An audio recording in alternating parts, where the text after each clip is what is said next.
What if your military journey brought you to a point where your day-to-day was filled with debilitating pain due to injuries sustained over your time serving within combat arms? What if you found a way that worked to alleviate some of the symptoms you had and gave success in overcoming factors that were holding you back? What if you were then driven in sharing these habits and disciplines learned during your journey with others within the military and veteran community in order to inspire hope and work towards finding further solutions? Join me as I talk with Denny Caballero about his time serving within the military and what he's doing now to help others within the veteran community. This is Veteran Success Story.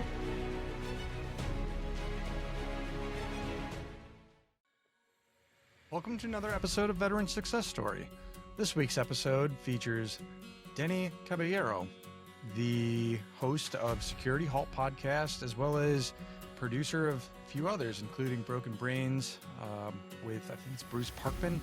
I'll get it right in the description link, I promise.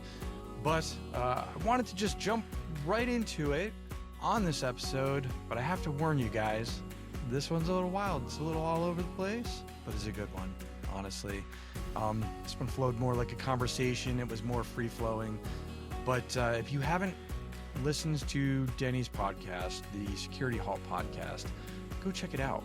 Guy has a ton of great guests on there that are involved in, much like this show, the positive space within trying to promote on the veteran side, trying to be a solution to the problems that are out there, and showcasing things that helped him as well as other veterans that he knows through problems they were facing. So I hope you enjoy today's episode, and don't be confused when this sucker comes on, because we kind of got into it right away. And being on a podcast with somebody like Denny was interesting, but awesome. And nonetheless, it was actually great to meet him. First time meeting the guy. But it was a great conversation. I hope you guys enjoyed the episode. Follow and subscribe for more. It's free, so it doesn't cost you anything. Just hit the button, and that actually helps me out on my end. It's showing that 97% of the people listening out there are not subscribed. So please, I swear, I will give it back to you in spades if you just hit follow or subscribe. But enough about that, and let's get into the show. And you're listening to another Veteran Success Story. Still do it. Still introduce the show with, shit, now I'm introducing your show. Exactly. No, it's perfect. Because I didn't even get to the preliminary stuff. Yeah, I can't even talk today. So now we're all tongue-tied up as I'm talking to, let's see. William, welcome to Veteran Success Story. This is your show. This is Denny Caballero. Taking over my podcast. But hey, it's all good. That's kind of why I had reached out anyway. I was like, hey, this guy's a podcast producer. This thing's about putting things together, and let's talk, because I don't know much about you. And even in trying to do some of the research out there, I'm like, all right, who is Denny Caballero? But I know you produce some stuff, and I think it was Vargas. Was it Vincent Vargas? Did you do one of his shows? Okay.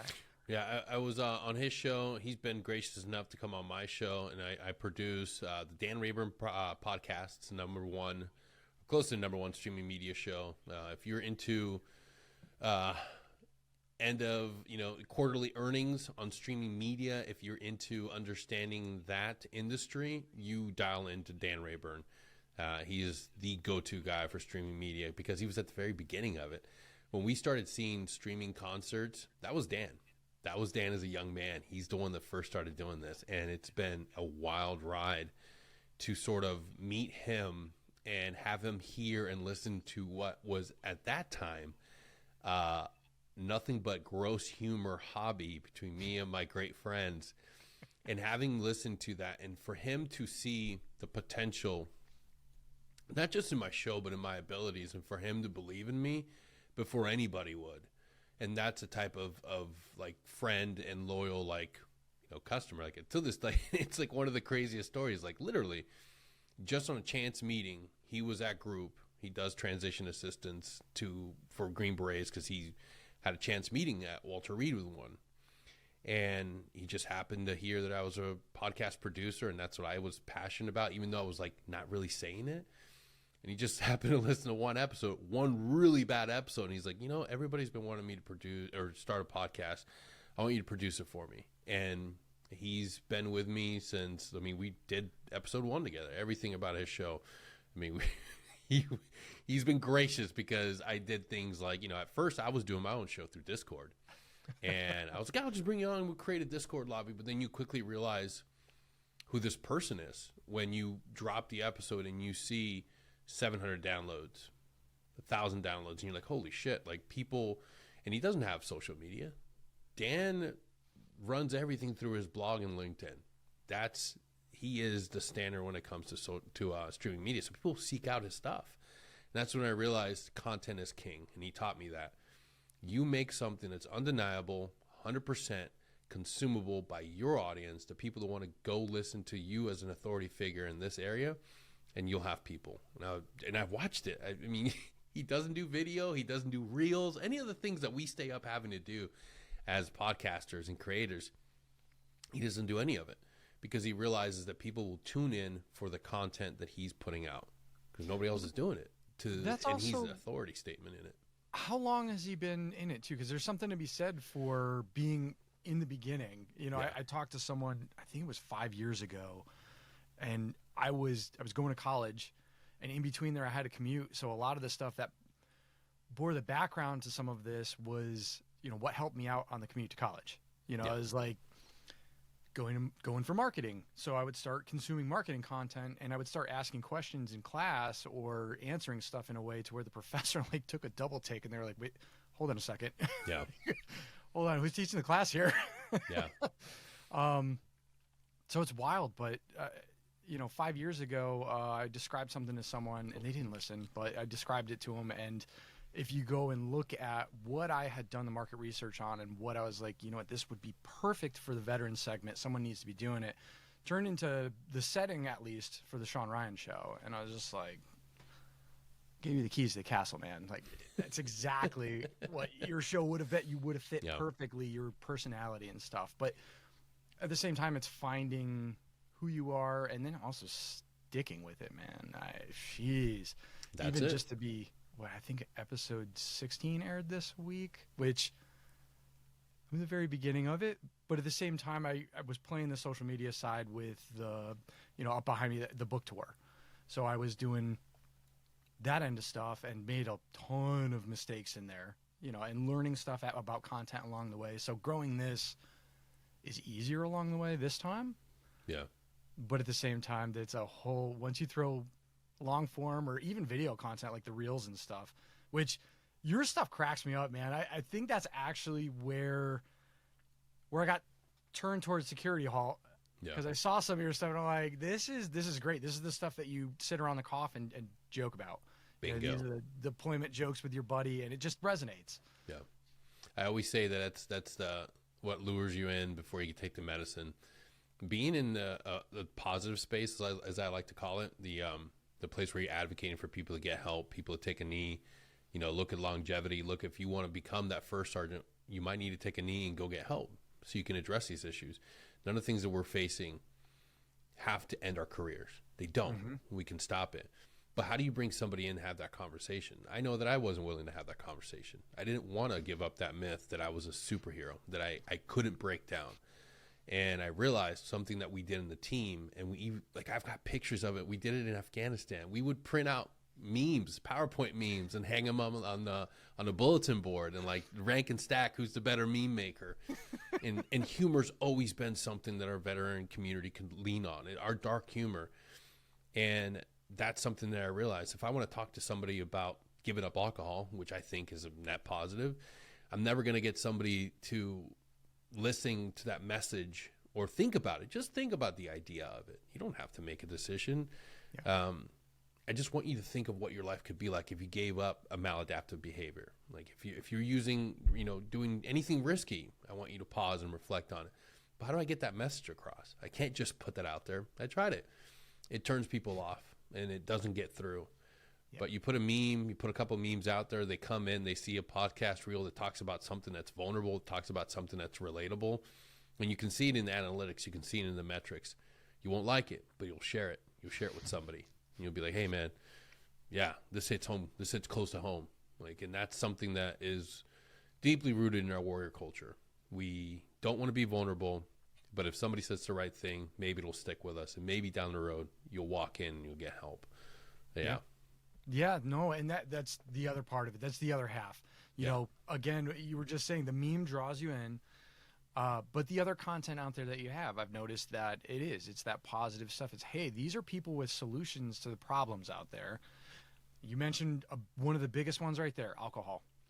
You know, how many more times than not, almost all the times, you know, when someone's like, I did something stupid, they're like, well, were you drinking? You know, or if I'm talking to somebody over a late night phone call or during the interview, you know, an interview with them, and they start throwing them back, and those memories start coming out and flowing and everything else. And they're like, hey, man, you should just put it down, man. Yeah. Calm down. You're not doing yourself a favor there, and you're throwing yourself in that space. And more times than not, they're wallowing in their own. You got to put it down. And if something has that much of a hold on you, and you can't put it down, or you try to, you're like, yeah, I could put this down anytime. Well, then go ahead, do it. Give it a whirl. And when you start freaking out. Yeah. For a lot of our veterans, we've been sold this myth that our only value and the greatest stories we can tell are from our worst days, the most painful memories, because that's what is sold in media. That's what's sold in like some of the highest shows and in podcasting too. You can go online, you can verify this, you can track this. You sit a veteran down, especially from special operations or from a notable GWAT engagement, you know, battle. You sit them down, you get them to be vulnerable and tell the entire story. And that sells. You'll get views all through the roof, all day, every day. It'll go through the roof. But at the end of that engagement, you step outside of the camera, actually sit in that room. What happens to that person? Are they better for that experience? Are they better for sitting there in the raw, sharing that? And I will say no. I will say that you reach out to any of these notable individuals, and the first thing they'll tell you is, hey, I'd love to talk about my book or my nonprofit, but can we not talk about this? Can we not talk about that? That's something that I really encountered, and that's something that I lean into. Like, hey, dude, we don't talk about that in Security Hall. I want you here to talk about what you did afterwards, because I feel the most impactful chapter in your life comes after service. It gave us great tools. It's a stepping stone. It's where you became that PL. It's where you became that Ranger Regiment leader that gave you the skills and that drive to become a nonprofit leader, to become a entrepreneur. And that's what I want to capture, because we don't get the stories of success. Like I say it all the time, we are successful because we do things like pre-mission planning, PDSS.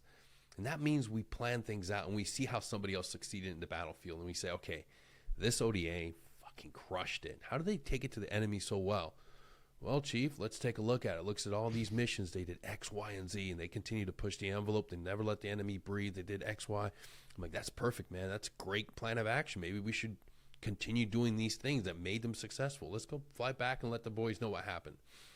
You have that PDSS for success, and you capitalize on it. When we transition, there's not a lot of authentic stories being told. There's a few boners out there that do it in a way that's still, you know, not my cup of tea. And I'm like, okay, you're kind of a douche and I don't like you, so I want to do something better. And that's what I realized. Like, I don't want to talk about the same stories or have the same people on. I want authentic, impactful stories. And even on the episodes where I do overlap and I do have some of the same people that are where you consider mainstream guests, I try to go opposite. I don't want to highlight what people tend to think is like the super cool, sexy thing. How did you fail? We learn from our failures. Where did you fail? Like, where are you at now today? And I think that's more valuable and more useful to somebody than another GWAT trauma story, because that's gone. That's never going to suit us anymore. The era of operator as fuck is gone. Well, that's the whole thing with the bar stool. You know, are you going to use this as a bar stool or a stepping stone? Where you were saying that's the next step. There's so much. I mean, in everything you just said, there's like 3 conversations right there we could go into. Yeah, let's do it. Pick away and let's do it. Yeah, well, I mean, it goes without saying the whole barstool thing, but what you're saying in moving forward, even myself, like I didn't really want to tell that story. I was going through college, and it was moving on to my next step. I'm stepped away from it. I had a very clear, like, at the point of when I left, when I separated the military, it was, this time is over now. Everything that you've been doing for the last few years, it's like you're banging the head against the wall. You can always come back if you really need to, but jump out there. You can do a lot more on the outside. And, all right, don't know that next step. It came very suddenly for me. And it was just like jump right into it. But it is. You got so many guys that look backwards, or they make that the focus. And even there, I want people to understand with my end is it's not that. You got to get over that. You got to get beyond yourself. Let that ego drop. Learn from your mistakes. That's one of the biggest things too. Is you got Ray Dalio. That was one of the big takeaways from him. Is fail often, fail early, fail often. Yeah, and it fail is. fast. You learn from those. The more failures you have, you're learning at an accelerated rate. And I got a ton of them. And we all do. We got told that failing is a bad thing, and it's not. You will, man. Aaron Bush, arguably one of the best battalion commanders I ever had, his philosophy was fail fast, fail forward, pick it back up, redevelop, reengage. Mm-hmm. Don't be paralyzed. Don't allow fear to come in the equation and just keep you from making a decision. Make a decision. If you fall down, get scuffed up, get back up, reengage, be fast, redevelop, and get fast in that process. And it hurts, and it truly does. It truly hurts my heart to see guys get out. And I have friends that are doing this. They give up on themselves. They don't want to fail. They don't want to fall down. I have failed more often than not in this endeavor, and I will continue to fail, and I will continue to pick myself up, and I will continue to find myself being surprised by what succeeds, by what goes right, by what I pivot to, because there's money in this avenue. Like, oh shit, this whole thing. Like, if you fall in love with something, don't get mad, don't get bitter if it's not generating income. Find ways to make money so that you can continue doing what you're passionate about. That's what I've done. I've been blessed to do that. Like I said, it's hard to sell positive, but if you get good at the process, if you get good at something like video editing or audio editing, and you can learn how to write and do scripting and formatting, and then somebody can hire you to do that, hey, there's proof in the concept. Now you have something. You're valuable. You can do this for other people. Maybe your craft takes time for your show. Maybe your thing takes a little bit more time. But what if you can do for somebody what you're doing for yours, and then that gets successful? That skyrockets. Yeah. Like, that still gives you, that's still merit. That still gives you something to put on a resume and say, hey, look, that's a fucking #1 streaming show. Yeah. Fuck yeah. Like, that's awesome. Like, whatever it is, whatever you're out there doing, like, keep grinding, keep moving forward. If it's your passion, if it's your dream, like, you spent a vast majority of your young adult life chasing down Taliban in the wilds of Afghanistan. That's admirable. And I'm sure we still romanticize it. We still look fondly upon it. But at the end of the day, that wasn't your all end all be all. That wasn't your only dream. Have courage to dream again. Have courage to see that was just a stepping stone, and then like flush out that next idea and make it truly yours. Because you didn't have control of that campaign. You didn't have control of those mission sets. At the end of the day, like, now's your time to control it. And that's what I want people to do. That's part of, though, that's scary for a lot of people. Taking that risk, that jump, and especially something like this, I'm going to look stupid in front of everybody. Yeah, I've made some real doozies globally, but, there's one thing I put into the book to where somebody said something, they're like, why would you put that in there? Like, I almost caused an international incident. Like, I mean, we were Mexican standoff. Like, it was serious. Nice. And they're like, why would you put that? And I pointed it right at me too. I'm like, hey, this was me.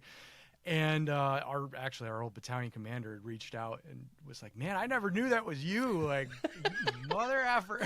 And he has the afterword. Yeah, it was hilarious. Like, so this stuff comes out, and they're like, "Yeah, we kind of shielded you from this," because I probably would have been gone. You know, they would have been like, "All right, see ya, you're out of country." But it was Sergeant Ackers, actually. It was my squad leader at the time, kind of shielded me from it. He was like, "Yeah, it was my fault," you know, and he did what a leader, you know, he took that extreme responsibilities where he knew, but at the same time he was like, it's not going to come down on me like it would on him in this instance, and he took it, and we drove on, and man, I was so thankful about that. I was so like, all right, from now on I cannot screw up, you know, for this guy. He went to bat hardcore for me. And that was just, you know, you had to be really put together to be in the company I was in.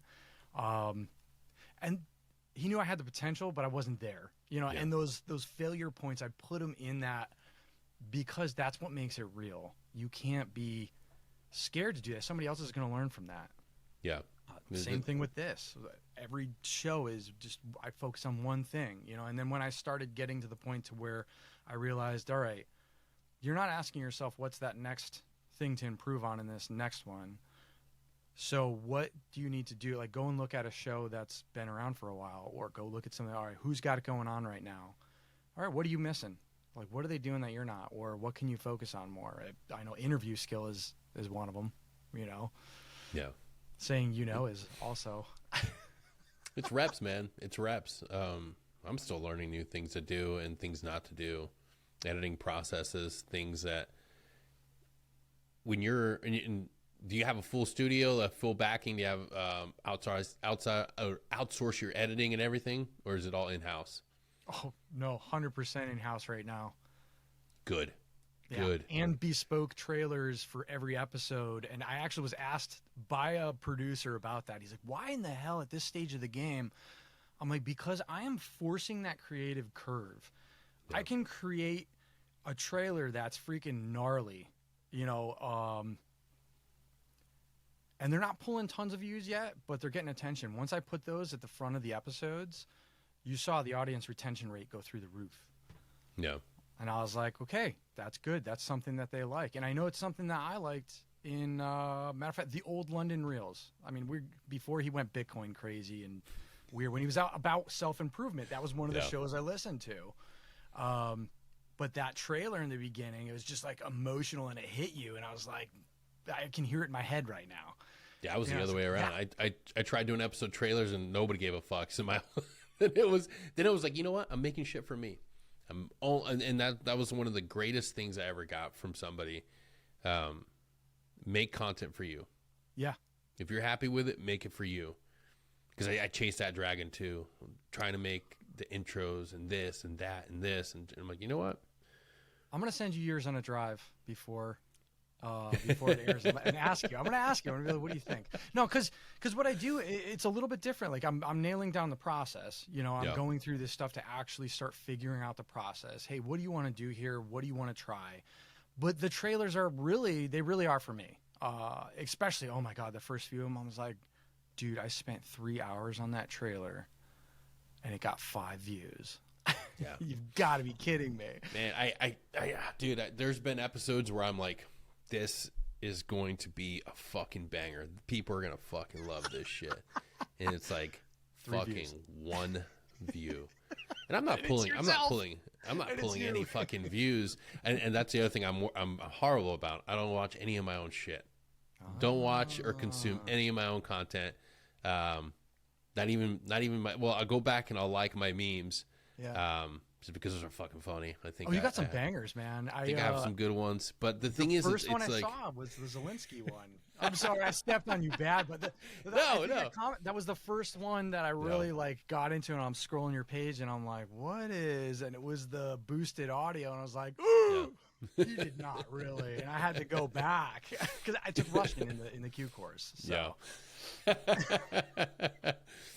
But man, it's one of those things where it's like I have to look at everything that I'm doing, and I approach it like refining a battle rhythm and a military campaign. Like I'm an ODA of 1, and I have to push and gain territory over a large enemy in denied territory.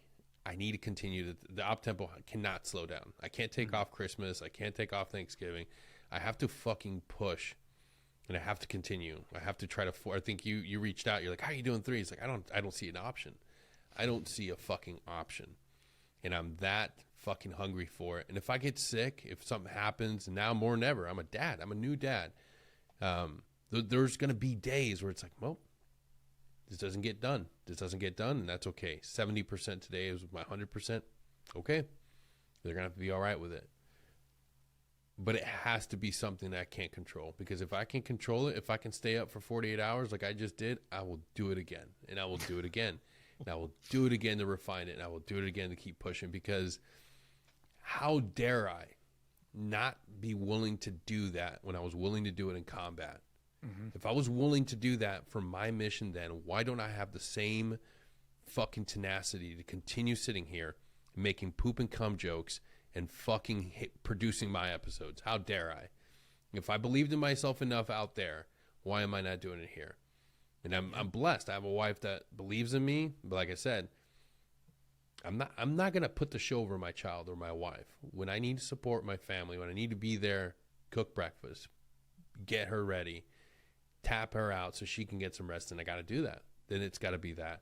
But if it's just me and I'm tired, or if I'm hungry, or like, no, motherfucker, you got shit to do. You've got shit to do. Like, and I have to be that tenacious with it, because I've seen where it's gotten me. I've seen where it's gotten other. Dude, I had nobody. And here's the thing: if you're a creator out there listening, no one's gonna fucking believe in you. Not a single fucking person. They sure won't. This whole thing started with 3. There were 3 of us. This was a fucking hobby with 3 friends, still dear friends of mine. But it got to the point where it's like, I'm not willing to sacrifice time playing my game. I'm not willing to sacrifice time. Sorry, man, I gotta go. And it's okay. That's all right. I'll keep going. I'll keep pushing, because I don't see an option. I'm not gonna go work for fucking Claude at the cheese stick factory. I'm not going to pivot into another field. I'm going to continue in this. I'm going to continue doing, like I said earlier, you'll be surprised when you start getting good at something, and then that can become a revenue stream. Oh yeah. And that's when, like, okay, tap into this. I can do this. Oh shit, I can do audiobooks. Same equipment, same production role. I can do this. I can do that. Find ways you can make money, and set yourself accountable to those fucking goals. Even if it's a monetary goal. I want to make $10,000 a month. Make that marker. I want to hit $10,000 a month. How do I do that? Backwards plan. What are you good at? People will pay you to make memes. That's a fact. People will fucking pay you to make memes. Yeah, there's great thing for remote work, but you have Upskill and Fiverr and all those. Nope. Now that's all.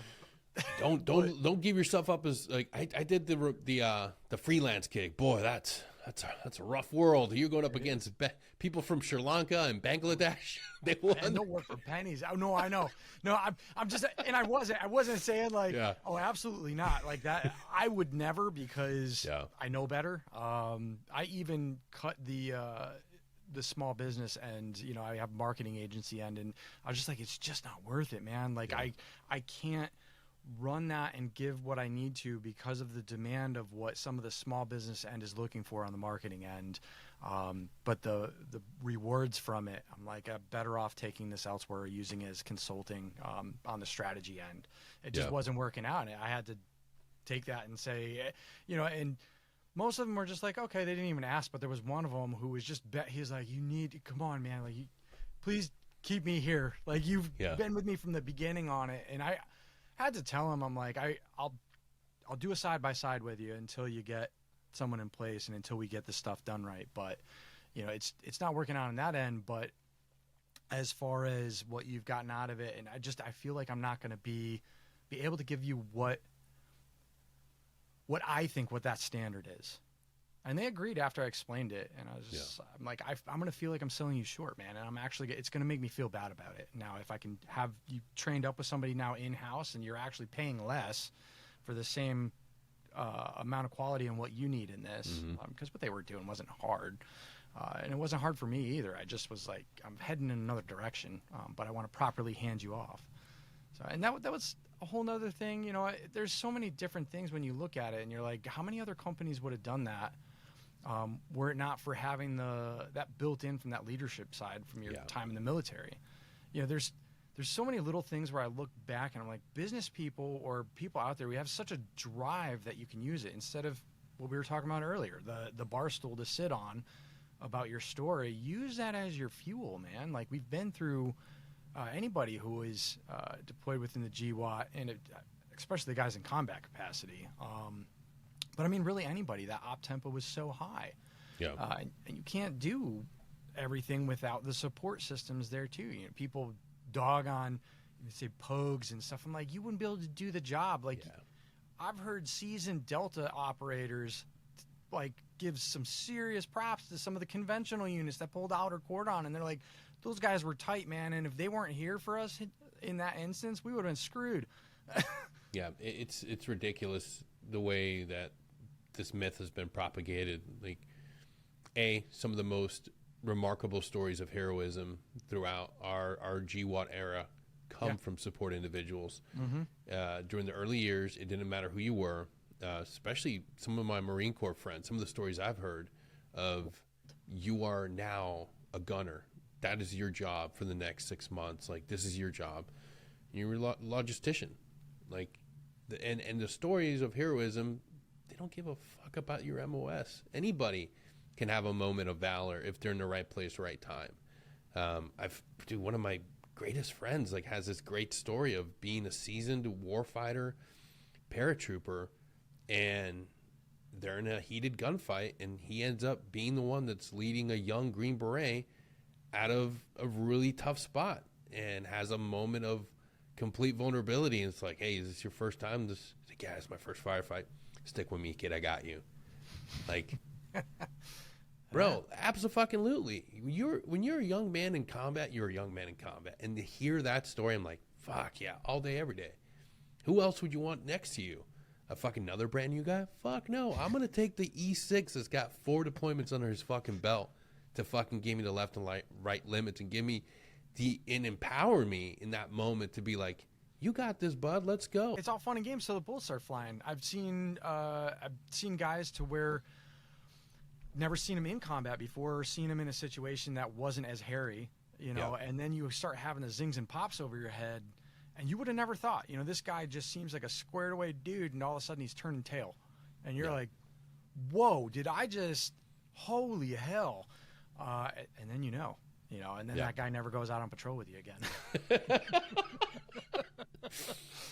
It's nobody knows how they're gonna perform in that situation, and there's nothing. People will say, there's parallels to that in business world. No, there fucking isn't.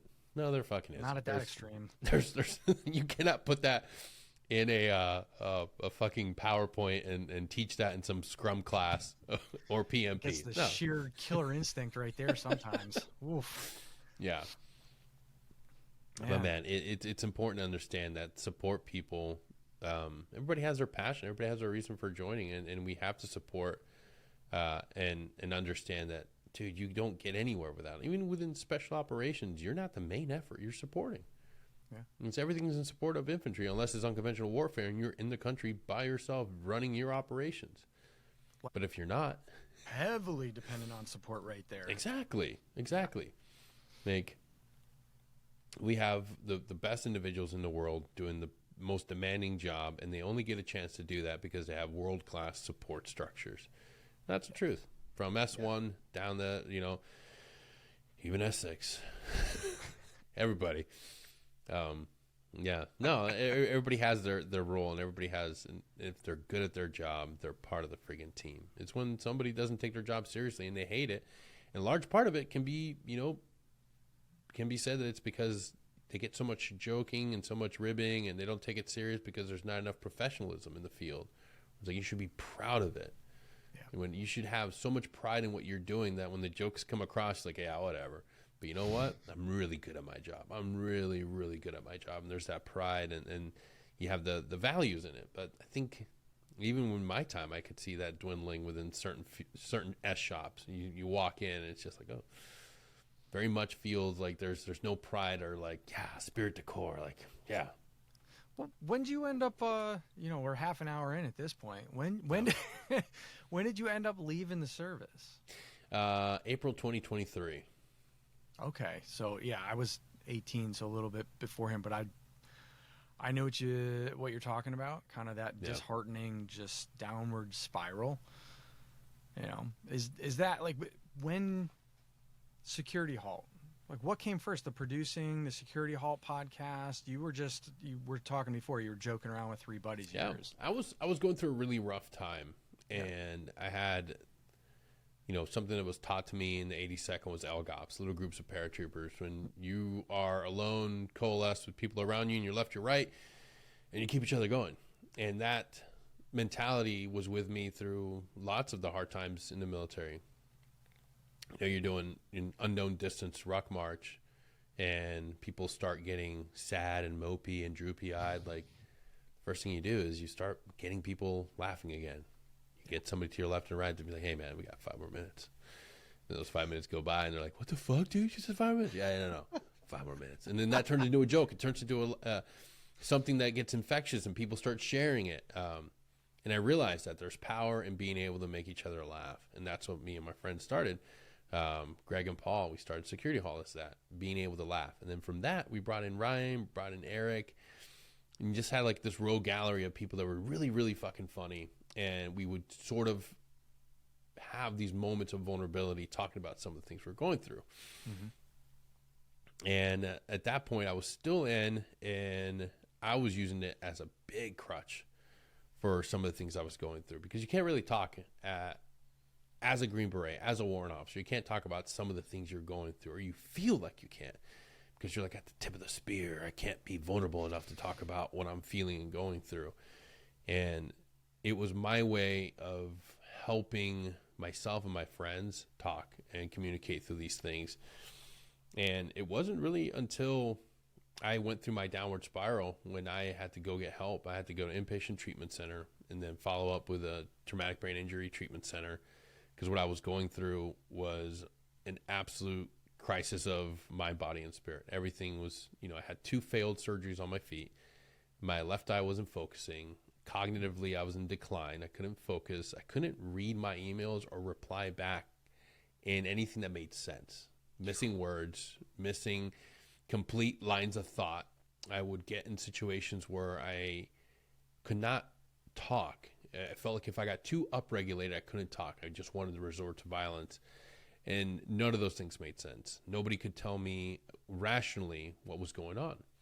And then when I went to, seek help for the pain that I was going through in my lower extremities, nobody would believe me, and nobody would sit there and be like, well, I mean, you're saying it's a 10 out of 10, but you're walking. And I'm like, yeah, because I'm a fucking Green Beret. Like, and it wasn't until you see a specialist, you finally get like referred to, Andrews Institute, and they're like, oh shit, like, yeah, we got to check out your calcaneus, and, we're going to check out your plantar fascia, going to have to cut that. And it's like, it's a really low success rate. Are you willing to do it? I'm like, bet, dog, I'm a Green Beret. Roll these odds. Fucking let's do it. Going through like the first surgery, and it's like 6 months, and then it's like the pain is unbearable. Now it's like, holy fuck, like I can't even put any slight pressure on it. It's like, don't worry, we'll put these braces on it. It takes, so you put more weight on your forefoot, and it's like, what the fuck?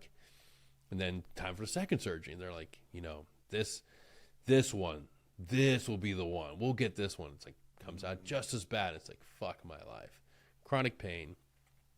I can't figure out what's going on with my mind, and everything starts to, get worse.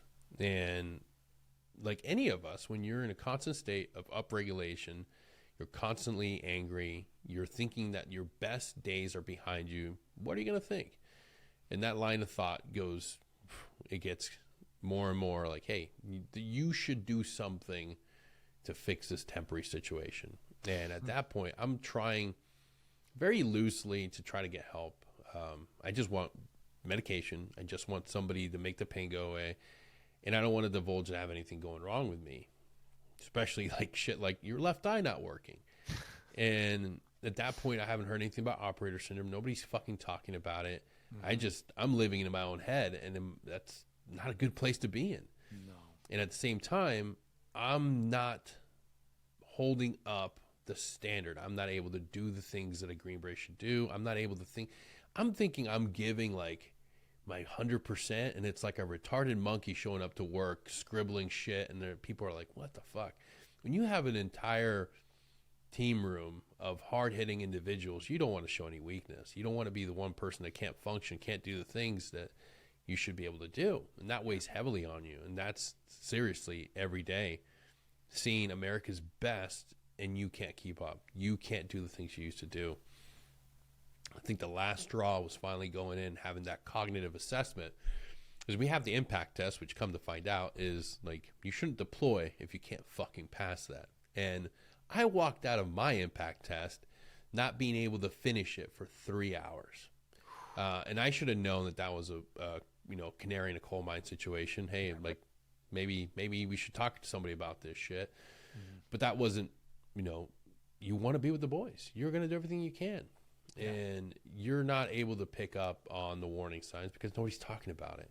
Nobody's talking about RHI, repeated head impacts. Nobody's talking about repeated blast exposure. These are all things that are just now coming to light. These are things that I'm just now talking about and understanding because guess what? One of the shows that I produce is called Broken Fucking Brains, without fucking. And that's all we dive into. I thought that I was experiencing something that only I was going through. It turns out this is something that nearly every special operations veteran or current service member, artilleryman, mortarman, infantry soldier is exposed to and goes through. A recent friend of mine from the 82nd that I reconnected with was sharing some of the same fucking things that I was going through. But we don't talk about them. That was a kid that I've been deployed with before. He went forward with first, so out of Okinawa.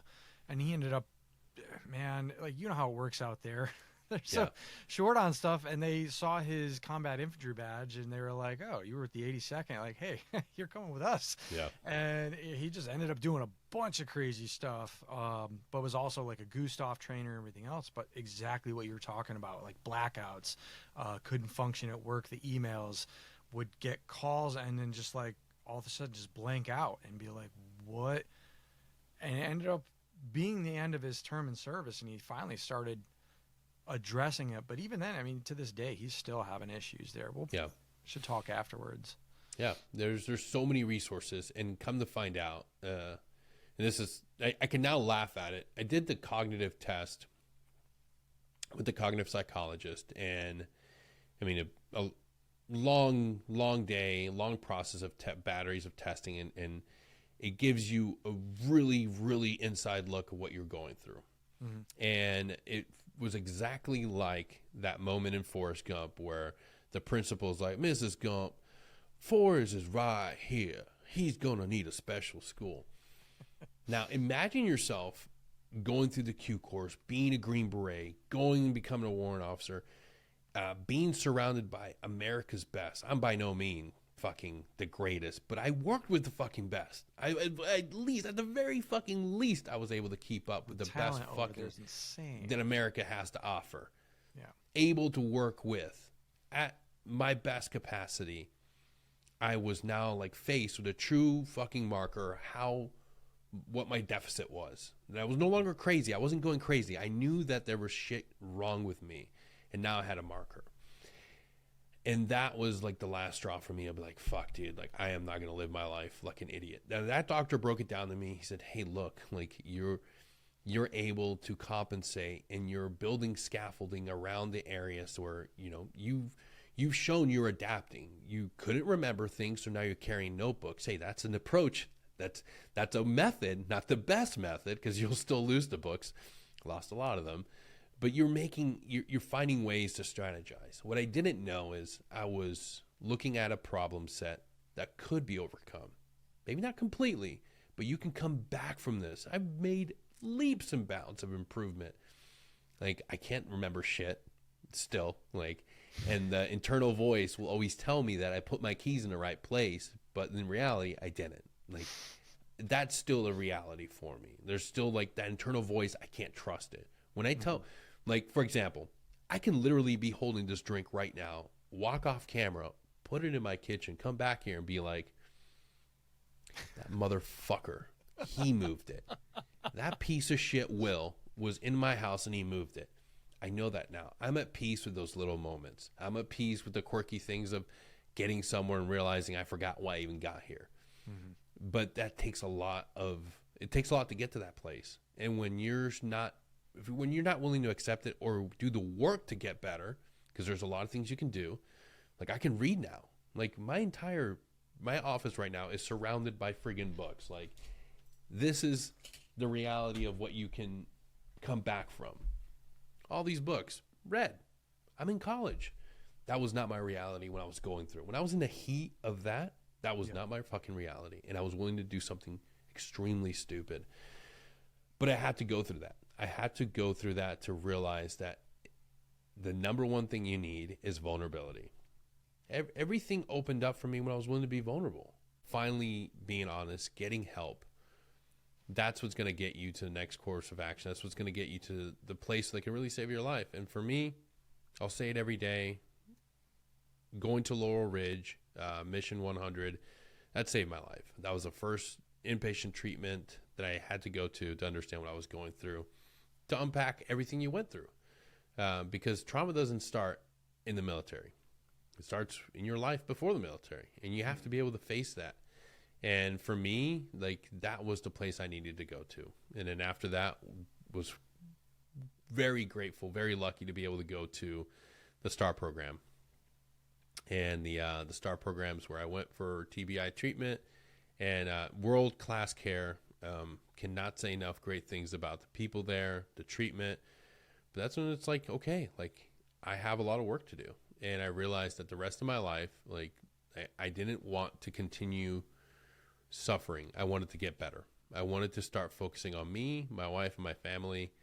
And it's just not going to happen if you continue sitting down and letting life happen to you instead of being proactive and wanting to get better.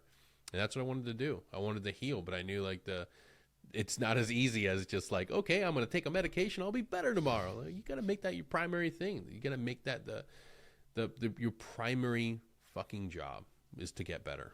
And that's what a lot of veterans and service members don't want to hear. They don't want to take that knee to get better.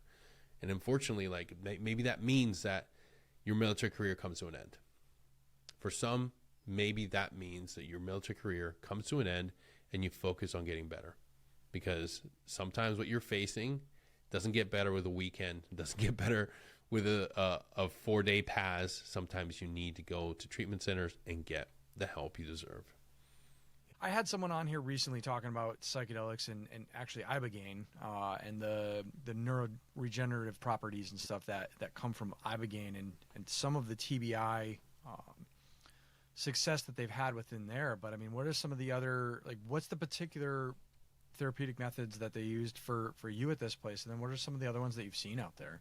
So the number one thing that people need to understand about a treatment center and why they're beneficial and why you should, if you're dealing with any signs or struggling with TBI, going to an actual comprehensive clinic with a team is what's beneficial. You're not just being, like, a lot of times when we go to a provider, we give them one thing and then they provide us with a referral to somebody else. And then you go see that doctor and then they treat you and they're, oh, I can't help you. Go back to your provider, get another referral. And that process is not only frustrating for the service member or the veteran going through the trying to get help, but it comes back with net zero result. Maybe you fix one thing, but they have to treat you as a complete patient, as a whole being. And that's what they do at places like the STAR program, because you're walking into a clinic that is a specialist in you. They're going to, from day one, before you even get there, they're reading your case. They're reading all the things that could possibly be wrong with you. And everybody on that team, from the physical therapist, the speech pathologist, your psychologist, a psychiatrist, everybody is sitting down and saying, this is how we can best support Will and diagnose and figure out what's wrong with him. Jim, what do you got for him on Monday as soon as he gets here? First thing we're going to do labs, MRI. We're going to figure out what's going on with his knees. We're going to figure out what's going on with his ankles and his feet. About you, Tabitha? Well, we're going to make sure we don't have any soft palate issue. I saw that he had one previous IED blast in Afghanistan. Here's the reports from what happened to him. He took damage. He's had some speech issues. Like, that's the level of care you're getting at these facilities. They're looking at every aspect of you, and they're looking at your history. That's the number one thing people are not keying in on. The exposure that an 18 Charlie instructor has when it comes to blast injuries is completely insane. Yeah. 365 days a year, building charges with students, and then keeping up with his own training on the side. Are you kidding me? Like, we have to understand the effects that blasts have on the brain. And we have to understand why individuals are willing to go do risky behavior things, are willing to go way off the deep end. It's not because they're a bad apple sometimes. Sometimes there's something wrong with them neurologically. And that's what we're starting to find out. And that's, again, why I advocate for these places, because they understand this. They understand the whole history of the patient. They look at individuals and say, like, wow, okay, so he's actually admitted he has a history of alcohol abuse. Okay, that's right in line. You look at operator syndrome.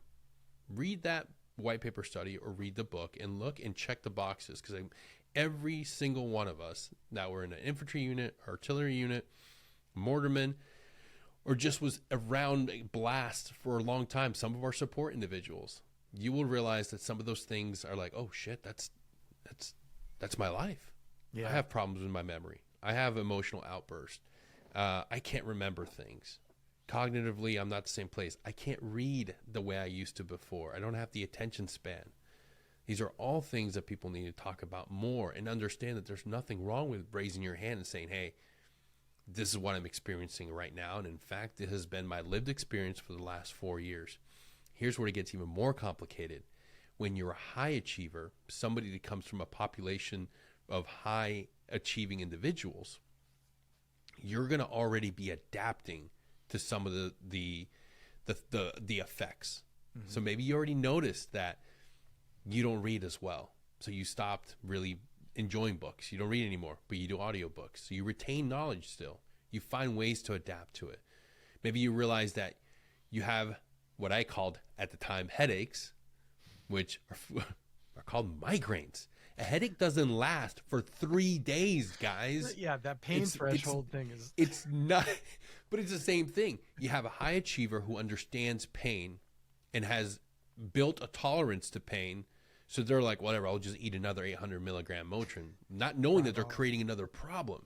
Yep. Like, it's hard to advocate for individuals that look at you and say, well, you're just fucking weak, bro. I don't have any of those problems.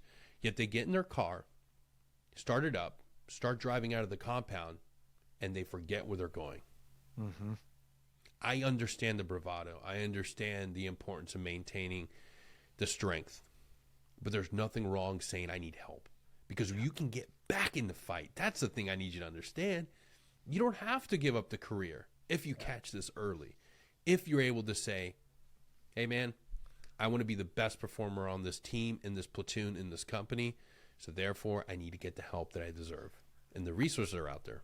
I do think that we're starting to, especially through things like this, people getting on podcasts. But one of the things that COVID had hit, and one of the guys that I've been with, he started getting Zoom groups together. Yeah. And he put a format to it. It was actually funny because I called him out on it sideline, and I was like, hey, man, what business mastermind did you steal this from? Because it was done in such an ingenious way. He's a thinker, and he put this framework together to where everybody kind of got a say in this thing. And you kind of got updates from everybody, and it ended up being these pockets of small peer support groups to where it was all these guys that we deployed with each other. So those barriers to talk about these certain things were gone. We've seen each other at our freaking best and at our worst. And we kind of know that we're not going to judge each other for it. We might harass them and stuff, but we truly fucking care about these guys. Yeah. And it was those walls kind of being broken down, and people just willing to speak about it. More times than not, somebody else in the room would either raise their hand and be like, hey, man, like, talk to me sideline about this afterwards. I want to tell you about how I got through it. or they'd come to you sideline afterwards and say something, or even in the group and be like, hey man, I've been there, or I'm going through the same thing. And I think that when guys leave service, and I'm sure you've seen it, we kind of isolate a little bit. You're in that path, like looking for that next step, or where am I going to go next? You don't want to be seen as a failure because you ain't making it, or you're having a hard time. So you bottle that up, and everybody's like, man, no, he's doing great. Where inside, man, whew, they're fucked. But we lose that support group where it was pre-built in the military, and we need to be better about keeping in touch with our guys. That started to come back around, through these calls, through these type of someone seeing something on social or something and reaching out to me and whatnot. And then we've started to talk a lot more, and we've started to build these groups up. And again, it's cool to be part of that and have these groups in there and have these little support pockets, but it really needs to be a lot larger, and people need to start talking amongst each other a lot more. Yeah, it's surprising the effect you will have on the broader community if you focus and stay true to positivity and inspiring healing. I truly believe in that. It's not easy. It's a longer road. It's not monetarily. Don't listen to me if you want to make money in this space. Don't. I'm a dog shit entrepreneur. I romanticize the idea that we can all heal, we can all recover, and we can live great lives. And I don't want to focus on more war trauma. With that being said, you'll be surprised. I've had friends, teammates reach out and say, hey, I've heard you talking about this. Like, how can I get connected to this? And I'm like, bro, I have a shaman. Come into my house. We'll do it. Yeah. Like, let's do it. Let's heal together. Yeah. Like, being able to offer that to a fucking teammate, being able to offer that to somebody that you admired and look up to, that's doing great things, that needs the support. When you're able to help somebody from your own fucking community, bro, that's a great feeling. That's such a great fucking feeling. And I want all of you to experience that. Like, be willing to go out there and get help. Be willing to experience something that helped you and then give it back to others. Whether it's a testimonial on the company's website, whether it's a testimonial for a book that helped you. You putting that out into the world, saying that this helped me, I think it may help you, that's a powerful thing. Because even when somebody feels like they're so absolutely fucking alone and they stumble across a resource, it matters to them that another veteran supported it or benefited from it and is willing to say that. And so I say that to everybody listening or watching this. Be willing to share your experience of what helped you. Except if it's with methamphetamines or crack. Keep that to yourself. Keep those wins to yourself. I would beg to offer that that's not really helping you, but if you feel like it is, keep that to yourself, please. Right. You said were you a seventh guy? You were a seventh guy, right? Yep. 7th Special Force Group, Red Empire. Yep. Yeah. So, but you were down with Eglin. You weren't the Bragg days. No. I was one of the first group of graduates that went down straight to Eglin, and it's like phenomenal footprint, great, amazing place. Even though it took them like fucking 10 years to finally get a name. Fucking. Hey, that's come on, guys. Lounging on the beach. Just like, where you go, man? The compound. You just keep it the compound. Nobody calls it by its camp. Like, yeah, it's fucking weird. Yeah, it was such a weird thing because like we were down there and so much construction has happened, and before the exit over the highway, there was just like this sign that said, "This way, the Special Forces compound." And I'm like, fuck, man, that's like right on the nose. They finally a sign that says exactly what it actually is. It's not Building 342. No, Alpha. It was fucking hilarious when I saw it. This way, the Special Forces compound. I'm like, all right, well, we're worried about a threat. Oh man, what do you think about the renaming of all the different military posts again? Oh man, dude, like, I put a comment on one where it was like snip snap snip snap. Like, first of all, like changing Bragg was a dumb idea. Absolutely dumb. Yeah, Like pretty just stupid. absolutely fucking stupid. Nobody knew the history of it. Like nobody. I mean, I remember constantly trying to like instill like some sort of professionalism in soldiers, and like they don't fucking know the name of the bases. They just know that brag is brag, brag is brag. So when they changed it, I thought it was fucking stupid, and nobody went along with it. Benning, I'm kind of like on the fence with, because I do believe that Hal and his wife did such a, I mean, just remarkable historical. I mean, you wouldn't have what we have as far as spousal support and notification if it wasn't for Mrs. Moore, if it wasn't for her. And it's, I mean, yes, it's well documented in an amazing Hollywood movie, but it's part of our American heritage and history now, which she did. And it actually helps bring the military spouse into a spotlight, because you don't make it a career without the spousal support. So I thought it was a very good way of like honoring and bringing that to the forefront. Like, oh, wow, like that's named after both of them because they did remarkable things for the military community. Yeah. So I thought it was kind of one of those sort of like, okay, like if we're going to change it, that's authorized. Like that, like what I say matters. Now, what I mean to say is like, okay, it makes sense to me. In my own personal opinion, it made sense. Yeah. And I thought it was one hell of a name to give it, the Home and Infantry. Like that's fucking badass. Yeah. Cavasso, give two fucks. Don't care. I think honestly, you really want to honor somebody, we needed Benavides. Fort Benavides. Oh man, yeah, no kidding. That guy right there. That's like, just sorry, legend. Cavasso. Don't. I'm sure people are gonna fucking give a lot of hate. Like, eat a dick. I have the book Legend.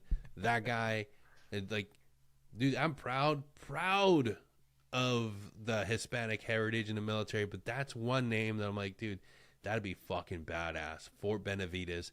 But not at Hood. Make it that Colorado Springs. Make it somewhere where there's a Green Beret foothold. Yep. Or Fort Campbell. Fort Campbell's all like, fuck Fort Campbell. There's 5 million Campbells. Like, if they're like, throw a stick somewhere, you're gonna hit a Campbell. So if I ruled the world, I would propose we change Campbell or Fort Carson to Benavides, so we can honor that man. That would have been fucking really badass. And yeah, shout out to Triple Nickel. They're doing a commemorative release of Master Sergeant Benavides' shirt lineup, so it's a shameless plug for them on your show. Sorry about that. Hey, it's all good. That's the funny part about coming out someone else's show, right? You just start talking. Like, hey. You can edit that part out, but I will rep that set for fucking ever. Kidding me? I'll just tag him in it. Great fucking company, even better group of dudes, and like I said, Benavides, his story is something that I read before I was even in Special Forces, before I even had the idea that and the audacity to think that I could be part of such an organization. Reading those stories matter. Having that understanding that great men can come from these backgrounds of adversity, of not being of, you know, high notoriety, not being from the white picket fence. You can fucking make it, and you deserve to be here. And I think that's something that's lost. We don't talk about that enough, because we think that the ideal recruit for special operations, or even, hey, being a paratrooper, has to come from this pristine background. It's like, hell no. No, you can come from the broken places. You can come from the dire straits, and you can become some of the best ones. Great. Yeah, absolutely. Absolutely. Yeah, it does seem like some of the best guys, I don't know in your experience, but in mine, you know, some of the best guys that I've known are the ones that a lot of them got their ass beat when they were a kid. You know, and they were just in an abusive situation. And it was like, and I actually talked to a therapist about this, and it's almost that military, police, firefighters, these people that are in the service type job, where it's really nut and bolts, but it's protection of other people, you know, it's a protection of those freedoms and stuff. And they said that it's that draw to it because of, they don't want anybody else to be going through that same thing that they did. And it's just a mechanism, you know, it's just something in their head that's like, hey man, it's nearly every single person I have interviewed. I have more often than not connected with individuals. I've only had a few that come from these wonderful, strong, powerful families with great fathers, great mothers. And that's why I champion, like, you need some adversity. You need some. You need some. You need somebody that's going to challenge you as a child, as a kid, to push harder, to push faster, to go do something hard. Yeah. But what I've been able to gather from a lot of my interviews is individuals that were like myself, had traumatic childhoods, ACE scores that are through the roof. You go through the ACE Childhood Adversity Index and you see just every single marker checked off, and you're like, boom, boom, boom, boom, boom, boom, boom. Yeah. And it's like, fuck, this is what made us. Yeah. This is what made us. And we saw that and we experienced that, and we said to ourselves, when I am of age, when I am somewhere that I can be the protector, I'm going to be the protector. But then even more so, you look at the same individuals, and that's not even the most remarkable thing. You look at the post-traumatic growth, because when you hit every marker on ACE, on that childhood adversity scale, it should say that you didn't go to the infantry, you didn't go into the military, you went and became an addict, you went and became an abuser, you went and became a predator, but instead you did the absolute fucking opposite. Never saw the inside of a jail, or maybe you had slight minor brushes with the law, but you self-corrected and you went on this fucking projection into the fucking stratosphere. Yeah. And you became something that few people within your own world, within the world you came from, could even fathom. And that's remarkable. Like I don't even, looking back and seeing, that's why I'm a big champion and talk about faith so openly these days, is because when you're victimized as a young kid, you can lose that. I know I certainly did. You pray for a savior. You pray for somebody to come through and rescue you and put a stop to it. But you don't have an understanding, and you don't have somebody there to tell you, like, hey, this is difficult, but there's a plan, and you may not be able to see it, but someday you will look back and you will see it. And that's lost on a lot of people. And I think only faith gives you that. Like even now, like right now, in any endeavor you're facing right now, you can sit there and be like, fuck, like, I hate working at fucking this job. It's just so miserable. It's horrible. I'd rather be doing my thing. I'd rather be focused on that. But you got to have faith. You got to have faith that you're saving enough money to be able to move out of the place you're at, so you can continue doing, you can squirrel away some money to go do the thing you want to do, and you got to have faith. In my own endeavor as well. If I go back to where I began and looked at the horrible Yeti microphone and shitty studio setting I had, and be like, okay, I had faith that if I continue moving forward, if I continue staying true to my own voice, because while the format's changed a little bit, it hasn't changed. And you can look at your own too, your own journey at home, listening right now to whatever the fuck it was that you're doing. If you're passionate about it and you have faith and you continue moving and staying true to yourself, and then you pray, you hold on and you focus on what you're doing, and you pray and you trust in God. You may not see it, you may not like when the door closes, but he will present the right opportunity when you're ready for it.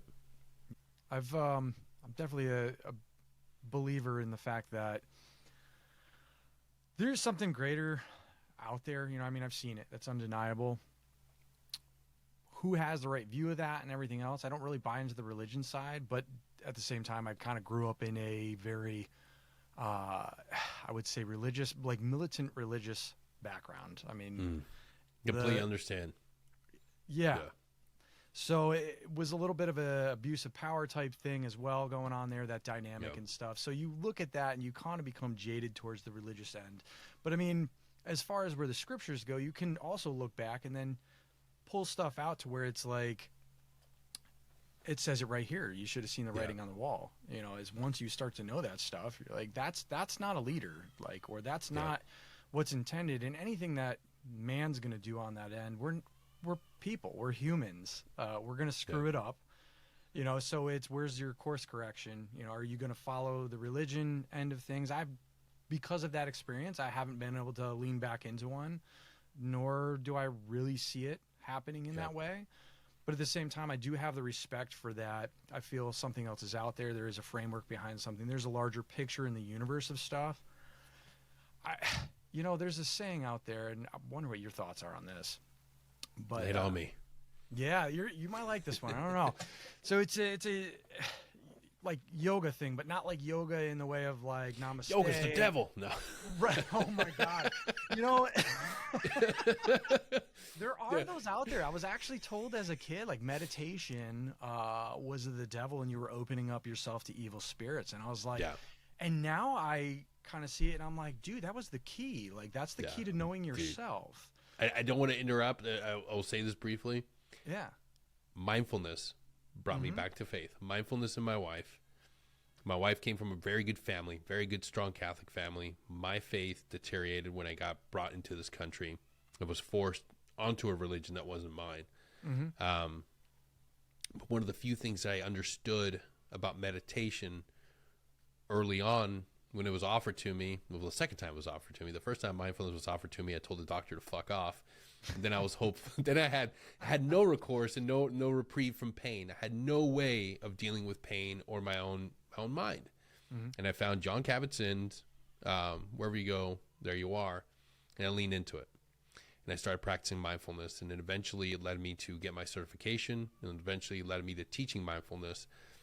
And that's what I've realized. The aha moment of like praying the rosary is the same thing as doing a grounding exercise. It's the same thing as breathing. Yep. I may not be able to tap into this faith thing right now, but I have faith. It's still with me. Yeah. And being able to walk myself through the same line of reasoning and understanding that there's something greater. There's somebody that brought me from the absolute brink of hell and brought me back. There's something there. Yeah. Honestly, you're going to love this like little end of things. So there's this, this thing where they say, you know, God and the devil were having a conversation, you know, and he's like, humanity is just, it's driving me nuts. They're always asking for stuff like, hey, solve this problem for me. Yeah. And I'm tired of it. Where can I hide from them? At least just for a day. And the devil is like, you are never going to find a place away from this. This is what you've been cursed with. I knew it. Like, I'm laughing at you right now and stuff. And they make a bet and stuff. And he thinks about it. And he comes back and he's like, you know, I figured it out. And the devil's like, really? There's no way. Yeah, no, I got it. I'm just going to take a little bit of myself and we'll put it in each single person down there because they never look within. And it just really drove it home to me because it's like you can create so much more. You have so much potential within yourself. Yep. And people just miss it. They're looking right at it.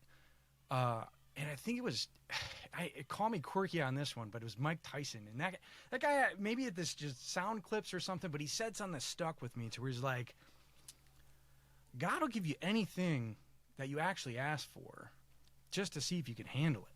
Yes, absolutely. That was fucking deep. Yeah, that hit me hard, bro. Then again, I don't know why, but this is along the same lesson that I'm now intimately living. I met Ruben Ayala, the CEO of Triple Nickel, at MIC. We were talking, sharing, and I, had those moments of like, okay, you're a Green Beret, you're a veteran entrepreneur, you're in this space, I'm grinding, I'm trying to build something, and I don't have a team. I'm looking at you and your team, and I'm so jealous of it. I'm so jealous of what you guys got. I'm like, man, you guys are fucking crushing it. And he's like, it looks that way. It looks that way, but we're struggling just as hard as you are. Yeah. We're scaling and we're grinding. And I remember when this story hit me, so and it just impacted me. They finally got accepted into Kohl's, which is like a big distributor for them, and they didn't have a fucking large distributor for them. They were the ones packing in the trucks. They're the ones moving the inventory, and they had to do this massive order by themselves, and the pallet jack broke, and now they're moving boxes all night long by themselves. And he had this moment of crisis where he's like, "Fuck, man, what the fuck?" And his friend, his other teammate, Chris, looks at him and said, "You wanted this. You wanted this. Yeah. You prayed for this. Yeah. When God gives you that opportunity, when everything finally comes in fruition, like, you got to deliver, homeboy. You got to fucking man up. You got to go. Are you it's going to be pay hard. The price? It's not easy. Yep. Like I told you earlier, like I didn't sleep for the last 2 days. I'm not drinking this because of the taste, Will. I'm drinking this because I feel like this is a fever dream that's not really happening. I feel like I'm not even in this place, and that's why, again, when God finally delivers for what you're praying for, are you going to show up? Yep. And I got an episode I got to launch tomorrow, and I'm not done editing. I got to deliver. I got to deliver because I believe in myself. I believe in this dream. I didn't always. I was waiting for somebody else to believe in me because sometimes it's easier when there's that outside motivator. Mm-hmm. And if you're out there listening, if you're in the same fight, hate to tell you, brother, QRF ain't coming. You're in this fight. You're in this fight by yourself, at least for right now. At least for right now. When comms window opens back up, maybe you can reestablish comms, and then you'll see some people come in, some people come through. And I've seen that recently myself. I've seen that recently when you're making a little more money. You've got another client or two coming up, and it's like, okay, I can scale. And you reach out. It's like, hey. And finally somebody's like, all right, I got you. You're like, fuck. Like, okay, hell yeah. I got another machine gun in the firefight. I got another machine gun up here in this tower with me. Hell yeah. But it's going to take a long time. It's going to take a while. We're not all Sean Ryans, and even Sean Ryan didn't have instant success. Even Joe Rogan. Yeah. Joe Rogan did how many fucking episodes before he got that fucking big push? Have you ever seen the first one? Yeah. Oh, yeah. It's like a Zoom call. Yeah. Like a bad one. Yeah. And I'm just like looking at this like, wow. You know, but you look at that and then you see, I have this available to me, or, you know, like that guy with the trailers thing, or the stuff putting out, and you start doing that and you start building, but then how much work goes behind that? Yeah. And what do you have to put in to get out?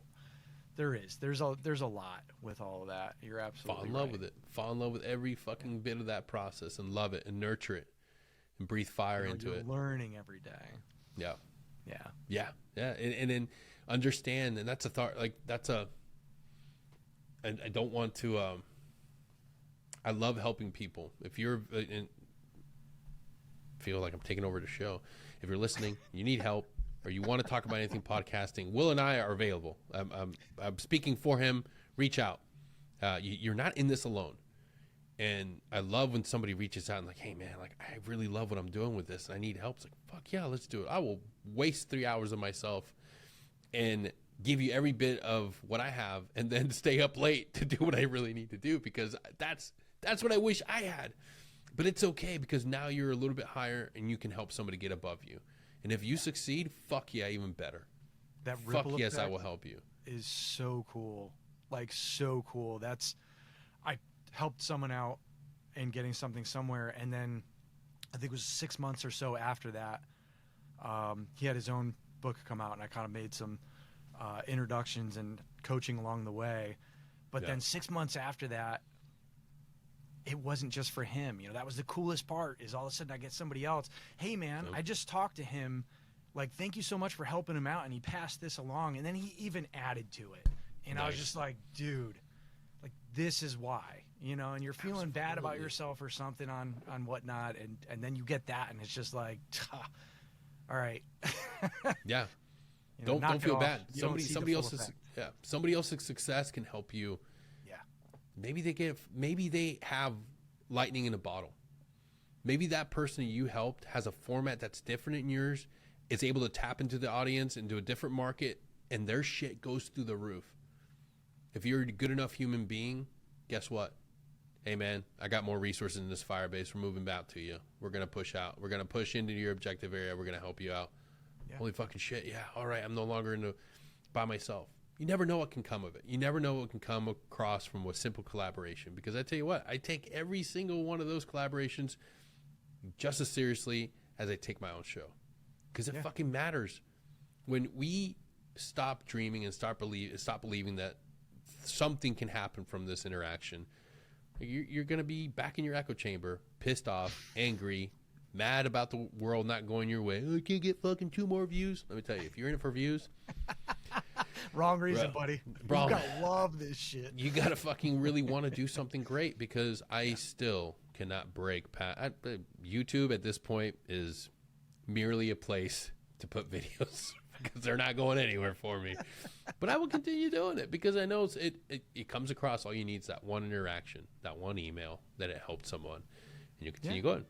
And I've been fortunate enough to find other ways to make money so I can continue keeping the lights on and continue going. And my number for month is only going up higher each and every day. And I'm going to continue setting ridiculous fucking goals because I believe in myself.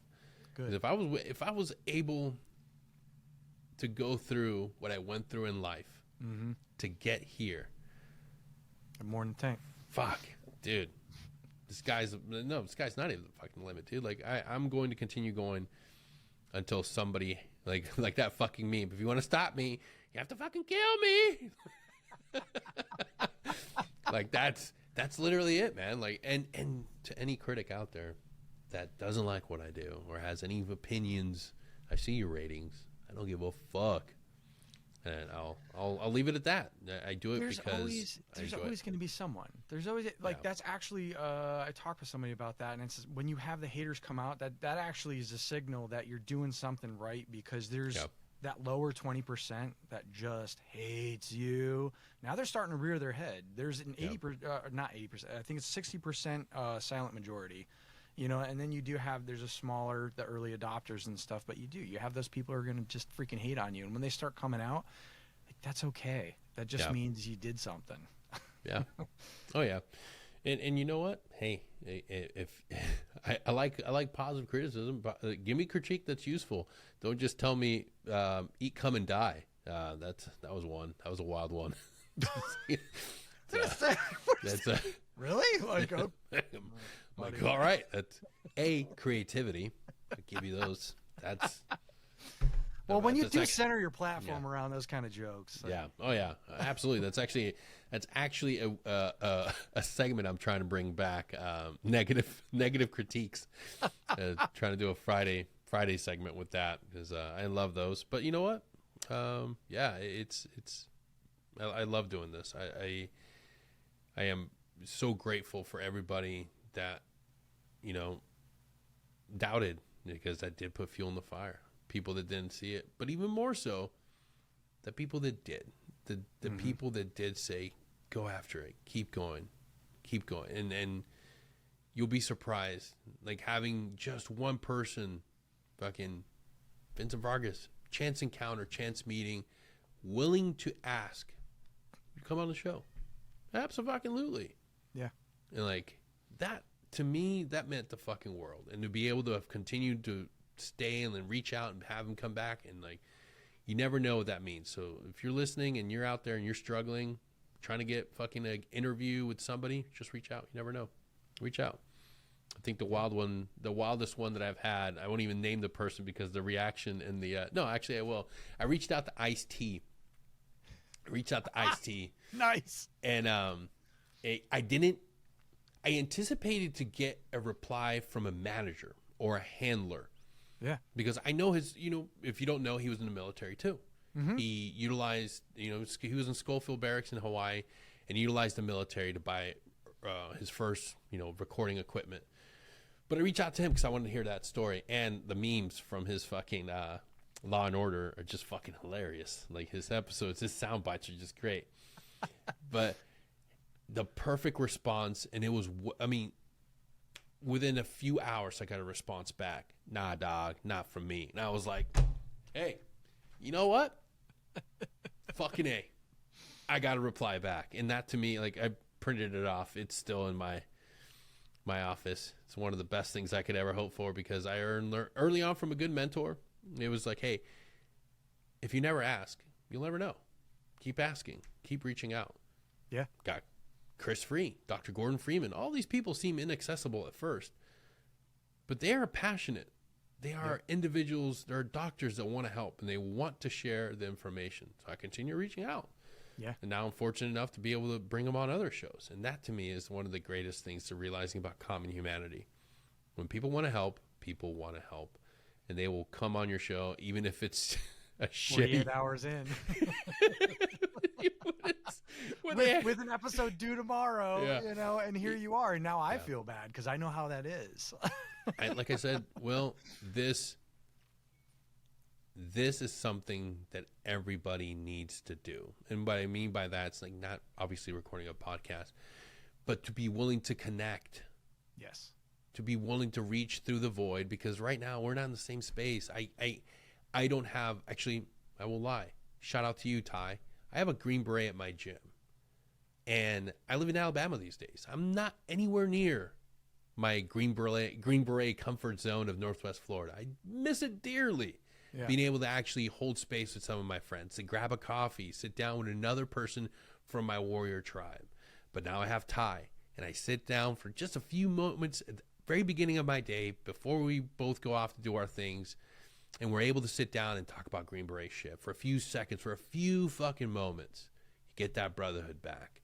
And, dude, that's invaluable. You can't put a price tag on it. And if you're at home and you don't have that, please go seek that out. You can do it in a million ways. Discord, fucking just running into a veteran support group. You can have connections. And it doesn't have to be with a military service member. You can just talk to a civilian that you kind of friggin' get a good vibe and a good reading at the gym. Like, hey, man, how's it going? That's a great segue into a conversation and potentially a good friendship. But we don't do it enough. No, we don't. Yeah. We don't. You're right. Like that whole thing too. Like what you were just saying, someone at the gym. That was when I came out here. I was isolated, didn't know anybody. Ended up kind of spiraling a little bit, but ended up at a CrossFit gym. I know, you know. No, it's great. And you know what? Not to, again, I'm horrible at overstepping. Just want to interject. When you look at things, when you look at organizations that help veterans get fit and get back into a community, the number one thing that they actually pay for are CrossFit memberships. Why? Mm-hmm. Because you're part of a community. If they pay for a gym membership, now they have to hope and pray that you make a connection. But if they'll pay for a CrossFit gym because they know that you're going into a community. It doesn't matter about the lifts. It doesn't matter if people don't, the kip ups and all that shit. You're going in there for community and a workout.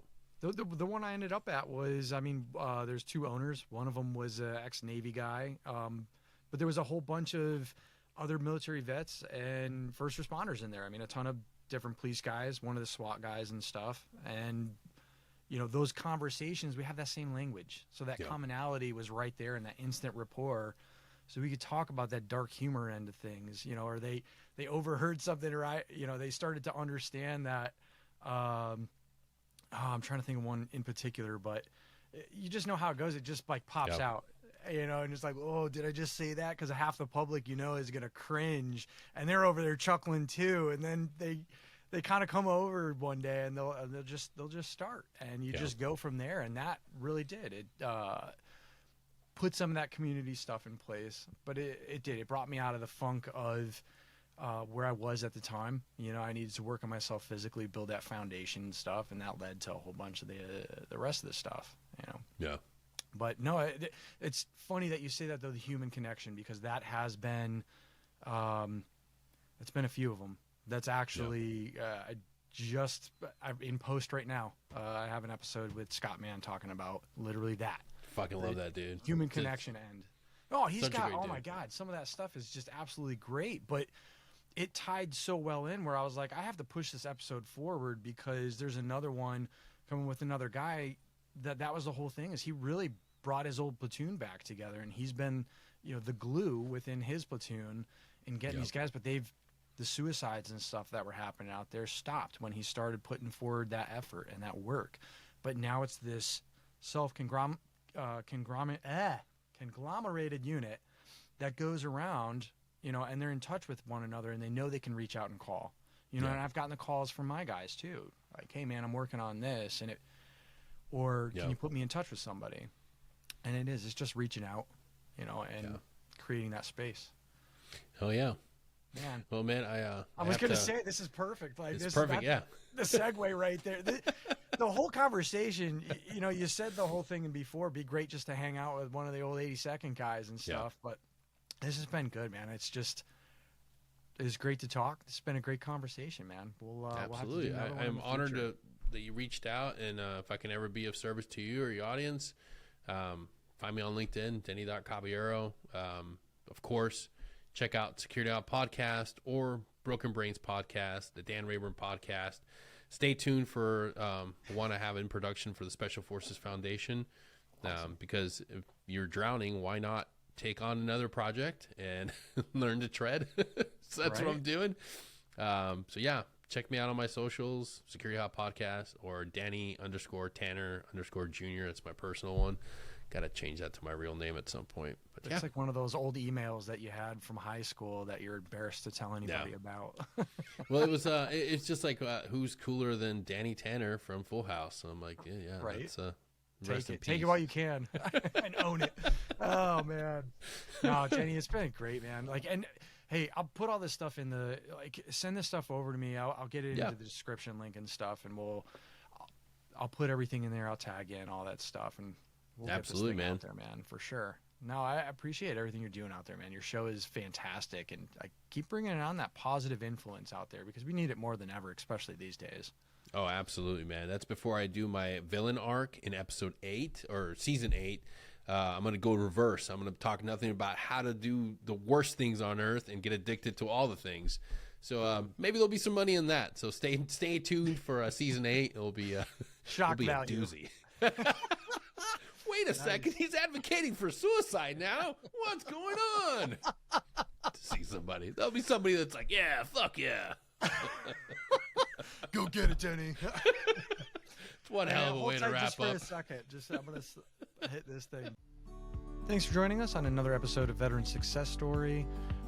You know, I love this conversation that was in this one, even though it was a little different than our normal episode. But if you enjoyed it and you enjoyed Denny's candor and kind of that dark humor behind things and some of that end, that's everything what he's about. It was really good to talk to him. It brought back, on how I talk with a lot of my friends and stuff out there, and how we talk amongst ourselves. A little bit different. Some of the public out there might have cringed during the episode a little bit, but hey, you know what? That's okay. We're talking veterans. We're speaking the language. Tune in next week. I have a great guest coming onto the show. Again, I think I said it before, but follow and subscribe. If you found the content in the show helpful or engaging, inspiring, whatever you found out, if you liked it, tell a friend. If you don't like it, I don't know. Anyway, follow and subscribe. I know 97% of the people out there that are listening are not subscribed. It doesn't cost you anything. Just hit the subscribe button. It actually helps me out on that way, and I'm not going to inundate you guys with advertisements. So this is a great way to hear from some of the people that you want to without having to worry about ads. I won't do that to you. I know I hated it when I was listening to a bunch of stuff. So I'll figure it out. We'll figure out how to get there. But thanks for listening. Tune in next week. And again, go check out Denny's podcast, the Security Halt Podcast, as well as Broken Brains. And I'll put the other ones. I know I'm missing it. I'm missing the other one. I think he said it in the show. But I'll put it in the description link. So check there. And check back next week for another veteran success story. Thanks for listening.